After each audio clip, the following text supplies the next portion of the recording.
Welcome to the 48th video in our series about Unix tools. In this video, I will show you valgrind, a memory leak checker. But first, let's review some of what we learned in video 46. First, I showed that if you use a special ulimit command, you can enable core dumps. Then I showed you that if the program crashes, the kernel creates a core dump, a process memory snapshot for you. Then I showed you how to load that into GDB and generate a backtrace to see where exactly the program crashed. Then I forgot to warn you that if the program was not compiled with -G, you won't get exactly the location. Oops, sorry about that. But normally when you're debugging C code that you have the source code to, you will compile it with -G, and this will work great. Here is the code that we used. We learned GDB can show us where it crashed, but not always why. We had to go back to our source code and stare at line 12, the assignment statement, until we had an epiphany and realized that we forgot to allocate any memory for X. Once we fixed that by adding the missing malloc, the program not only ran, I've got a little grammar error there, not only ran, it got the correct result, which was good news. And I commented that our program was better, but maybe still needs some work. So let's see what we've got here. We've still got the program ready to run, and if we run it, it seems to work fine. What can we do to investigate problems about dynamic memory? Malloc and its cousin free will allocate and deallocate dynamic memory from the heap. If you're working on languages that are more modern like Python, all of that is automatic. You never see it. Those languages are easier to program in and don't get core dumps very often. However, the price for that ease is those programs are somewhat slower. And one of the things you'll learn when you become a Unix guru is when speed is really important, you're going to write the program in C. You might prototype it in Python or some other language, but when it comes down to let's get the maximum possible speed from portable code that runs on any Unix system, you need to use C.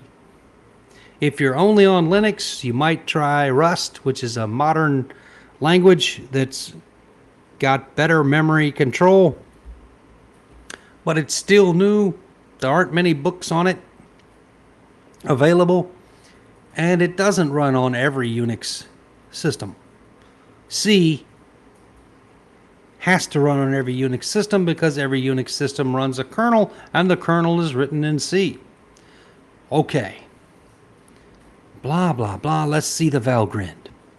So what is valgrind? If we just say valgrind help, you get another long screen, and we forgot to put our magic.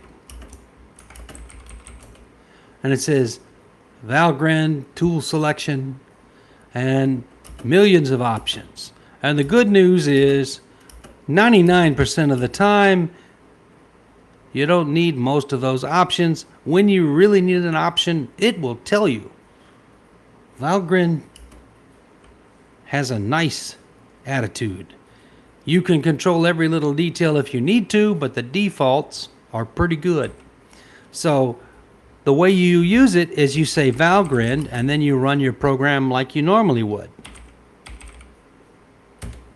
And you can see memcheck, that's the default tool. Valgrind checks other things too, but by default it checks memory, and that's what we want to check, the dynamic memory.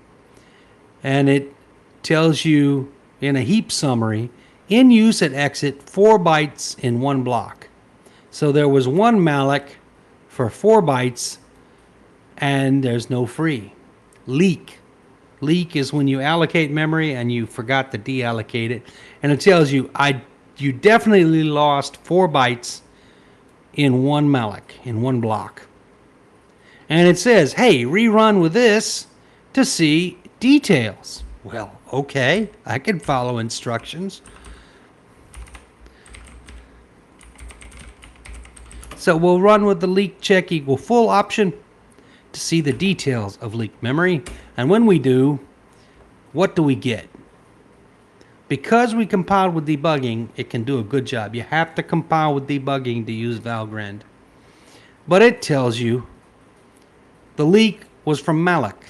There's another allocator called BRK, but malloc is the one you normally have to worry about. And it tells you it was in the main function.